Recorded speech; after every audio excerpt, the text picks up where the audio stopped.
Existem algumas pessoas das quais nos orgulhamos muito. Estudantes que foram meus estagiários em sua graduação e que hoje são muito bem estabelecidos profissionalmente. Alguns deles com doutorado, tal como o professor doutor Marco Aurélio Fortes, professor doutor Andrei Lopes, professora doutora Juliana Pizzi e o professor doutor André Gurjão, que estará falando com vocês agora. O André Gurjão é lá da Universidade Federal do Vale do São Francisco. Ele conseguiu consolidar aquilo que já tinha imaginado na década de 1980. Estabelecer equipamentos com sensores, com acelerômetros, com capacitores, a fim de facilitar o estudo científico. Passado décadas, em sua universidade, ele conduz trabalhos excepcionais e agora estará ensinando para vocês, à luz de ciências plausíveis, a aplicabilidade, a comprovação daquilo que utilizamos, principalmente no método intensidade total, quando falamos de intensidade, quando falamos de aceleração compensatória. Com os senhores, meu querido amigo, doutor André Gurjão. Olá pessoal, meu nome é André Gurjão, sou professor da Universidade Federal do Vale do São Francisco. Nas minhas atividades de pesquisa, juntamente com o meu grupo, nós estudamos o desempenho neuromuscular, em específico de mulheres de diferentes faixas etárias, e para que a gente consiga desenvolver o nosso trabalho, nós desenvolvemos um dinamômetro isoinercial que é composto por um leg press convencional, que é comumente encontrado nas academias, no qual nós instrumentalizamos esse leg press. Nós inserimos duas células de carga, um acelerômetro e um potenciômetro linear de posição, e por meio desses instrumentos, desses sensores, nós conseguimos avaliar diferentes variáveis cinéticas, cinemáticas e também a ativação muscular durante o exercício de força. Um pouco antes da pandemia, o professor Valdemar Guimarães, juntamente com a professora Franciele, vieram a Petrolina ministrar um curso, e em conversa com eles nós verificamos então a possibilidade de realizarmos a avaliação na professora Franciele, uma vez que ela é uma mulher que tem um alto nível de treinamento e um grande histórico também de treino. Então seria uma excelente oportunidade de mensurar um desempenho de uma pessoa, de uma mulher altamente treinada. E recentemente o professor Valdemar me solicitou se eu podia então explicar um pouquinho daquilo que nós fizemos aqui naquele momento. E então eu vou apresentar para vocês alguns resultados que nós obtivemos na avaliação da professora Franciele. Espero que gostem. Aqui nós temos os diferentes sinais dos nossos sensores, que registraram o desempenho da professora Franciele. Então, a professora Franciele, ela realizou 3 movimentos com velocidade lenta, seguidos de 5 movimentos com velocidade rápida. Tá? A carga foi a mesma, Então, ela alterou a velocidade dentro da série. Então, não houve mudança de carga. E aqui, para facilitar o entendimento, eu mostro para vocês que na linha superior nós temos a força resultante, tá? Que é o somatório das forças exercidas nas duas células de carga. Em azul, nós temos o potenciômetro linear de posição, e esse sensor nos ajuda a determinar o início e o final da fase concêntrica, os períodos de isometria transitórios e o início e o final da fase excêntrica, seguido novamente de um período de isometria transitório. Nós temos aqui na linha vermelha inferior o sinal da aceleração, tá? Que foi obtida por meio do acelerômetro que foi posicionado na carga que a Franciele deslocou. E em azul mais claro, ao fundo, nós temos a atividade eletromiográfica do músculo vasto lateral. Para facilitar o entendimento das análises que realizamos, nós separamos aqui as últimas duas repetições lentas e as duas primeiras repetições rápidas. Além disso, o nosso algoritmo já realizou o corte somente da fase concêntrica. Então, os diferentes sensores, né, os sinais dos diferentes sensores foram avaliados somente na fase concêntrica, tanto das duas repetições lentas quanto das duas repetições rápidas. Tá? Como primeira informação, a gente traz a velocidade pico atingida pela Franciele. Nas duas repetições lentas, a velocidade pico da Franciele atingiu em torno de 0,2 metros por segundo, ao passo que nas duas repetições realizadas de forma rápida, a Franciele atingiu aí na casa de 0,7 metros por segundo e quase 0,8 metros por segundo nesses movimentos. A análise nos mostra, então, que a Franciele aumentou a velocidade de movimento na casa aí de 4,3 vezes. Quando nós observamos, né, o que a Franciele fez, que foi alterar a velocidade de movimento sem mudança da carga, nos surge uma pergunta que é importante. Aumentar a velocidade sem mudar a carga aumenta a intensidade do esforço? E essa é uma pergunta bastante interessante e para que a gente possa responder, a gente precisa lembrar o conceito de intensidade no treinamento de força. Então, a intensidade no treinamento de força é a força resultante que atua no sistema músculo-esquelético. Logo, a segunda pergunta que nos vem à cabeça é quais são as forças resultantes, né, durante um exercício de leg press, que foi o que a Franciele fez? Aí nós podemos ter essa resposta dos ensinamentos de Newton. Né? Newton já disse em 1686 que as forças, né, que atuam sobre um corpo, e em especial aqui no nosso leg press, a força resultante, são as forças, né, geradas pela aceleração gravitacional, mais as forças inerciais que atuam sobre uma certa massa. No nosso caso, as forças gravitacionais, elas sempre existirão. E a velocidade de movimento é então controlada por meio da manipulação das forças inerciais. Tá? Quando nós fazemos a análise da avaliação da Franciele, nós podemos identificar dentro da fase concêntrica duas etapas importantes. Uma etapa que nós chamamos de etapa propulsiva. Tá? A etapa propulsiva ela é caracterizada por forças inerciais maiores do que as forças gravitacionais, gerando assim movimento. O critério que se utiliza para determinar o início e final da fase propulsiva é a aceleração positiva.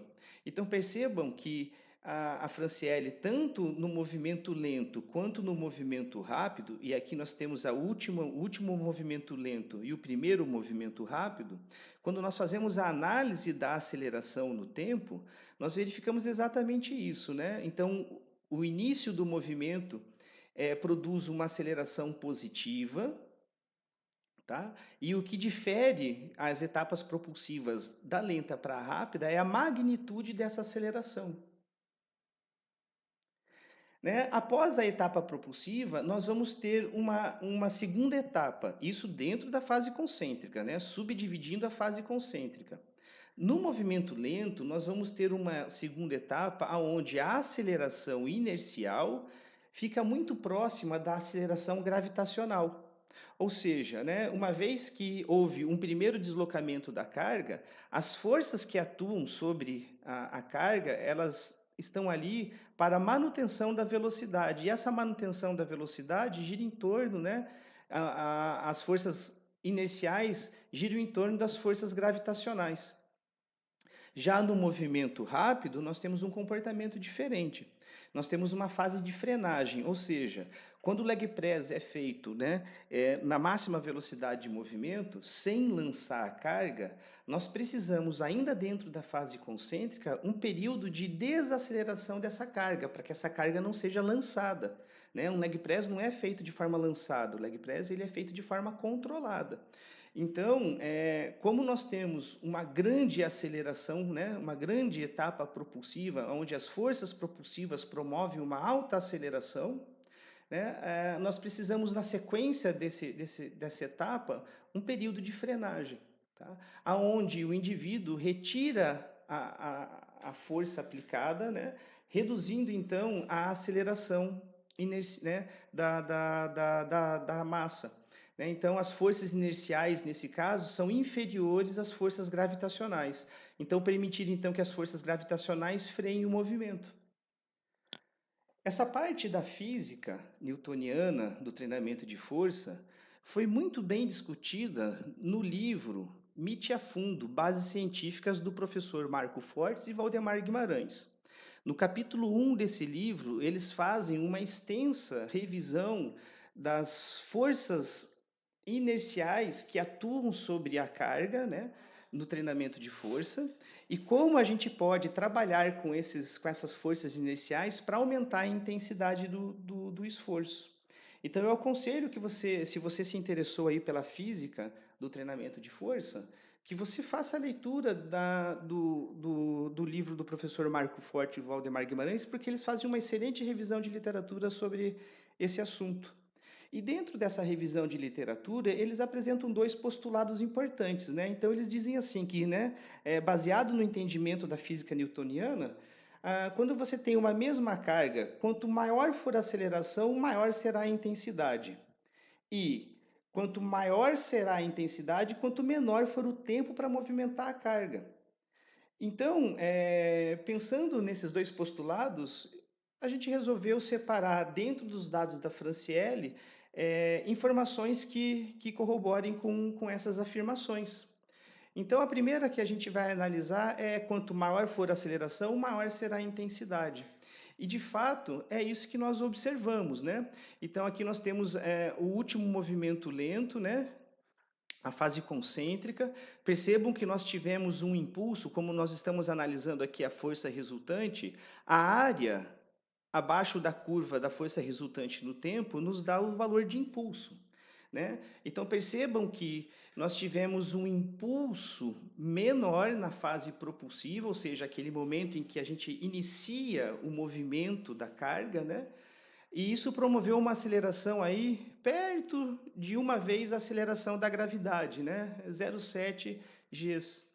Ao passo que o impulso da fase propulsiva do movimento rápido foi superior ao impulso do movimento lento, ou seja, né, a força aplicada aqui foi maior por unidade de tempo, e nós observamos então uma aceleração de 4 Gs. Né? Então percebam que a mudança de aplicação de força promoveu uma alteração da aceleração na casa aí de próximo a 6 vezes. E realmente a gente observa isso. Então, olha, quanto maior a aceleração, maior tem que ser a força. É evidente, justamente porque é a força aplicada que leva à aceleração da carga. Então, para acelerar a carga, nós precisamos aplicar mais força dentro de um período de tempo. E apenas para facilitar esse entendimento, percebam aqui a força pico atingida no último movimento lento. A Franciele aí teve um pico de força na ordem de 1466 newton, e no movimento rápido o pico de força foi na ordem aí de 1953 newtons, né? Se aproximando aí dos 2000 newtons. E a gente vê então uma mudança no pico de força na ordem de 30%. Tá? Então, são diferentes parâmetros analisados que mostram realmente que quanto maior for a aceleração, maior é a intensidade. E o segundo postulado é que quanto maior será a intensidade, quanto menor for o tempo para movimentar a carga. Então nós medimos, né, o tempo de duração total da fase concêntrica da última repetição lenta e o tempo total da duração da fase concêntrica para a primeira repetição rápida. E nós novamente observamos que esse postulado, que essas afirmações do livro se mostram verdadeiras, né? Então vejam, a fase concêntrica da Franciele, né, na última lenta, durou cerca de 1,64, 65 segundos, né, mais de 1,5 segundo. Ao passo que na rápida, toda a fase concêntrica durou menos de meio segundo, né? Então nós estamos falando aí um tempo muito menor para fazer o movimento rápido. Isso significa, né, em torno de 25% só da repetição lenta. Então vejam que num tempo 75% menor, foi possível atingir 30% a mais de pico de força. Né? Foi possível aplicar muito mais força por período de tempo do que na lenta. E isso, então, corroborando com a afirmação de quanto maior será a intensidade, menor será o tempo para movimentar a carga. Além disso, quando nós analisamos as durações da fase propulsiva, né, e da segunda fase, da segunda etapa da fase concêntrica, nós observamos que na fase lenta, a fase propulsiva dura apenas 28% do total de duração da fase concêntrica. Já quando o movimento é rápido, a Francielle permaneceu 60% do tempo do movimento dela dentro da fase propulsiva, né? E então isso é algo muito importante, em especial quando a gente fala de treinamento de potência, né? De potência muscular. E por último, mas não menos importante, nós temos a atividade eletromiográfica. A atividade eletromiográfica nas repetições lentas e rápidas gira em torno aí na casa de 200 microvolts, e aqui é a análise do RMS total, tá? Então nós selecionamos toda a fase concêntrica e obtivemos o valor de RMS. E na fase rápida, né, pula de 200 microvolts para casa aí de 350, 370 microvolts para o movimento rápido, né? Então nós temos uma maior ativação do músculo, né? O que produz uma maior aplicação de força ao longo do tempo. Essa maior aplicação de força leva a maior aceleração da massa que está sendo deslocada, né? Então nós temos aí a aplicação de força inercial superando as forças gravitacionais e então produzindo um movimento acelerado. Então esses foram alguns resultados que nós obtivemos na avaliação neuromuscular da professora Francielle. Espero que tenham gostado de conversar um pouquinho mais sobre fisiologia e biomecânica do treinamento de força. Gostaria de agradecer ao professor Valdemar e à professora Francielle pela oportunidade de expor um pouquinho mais do nosso trabalho aqui na universidade. Um abraço a todos e até a próxima.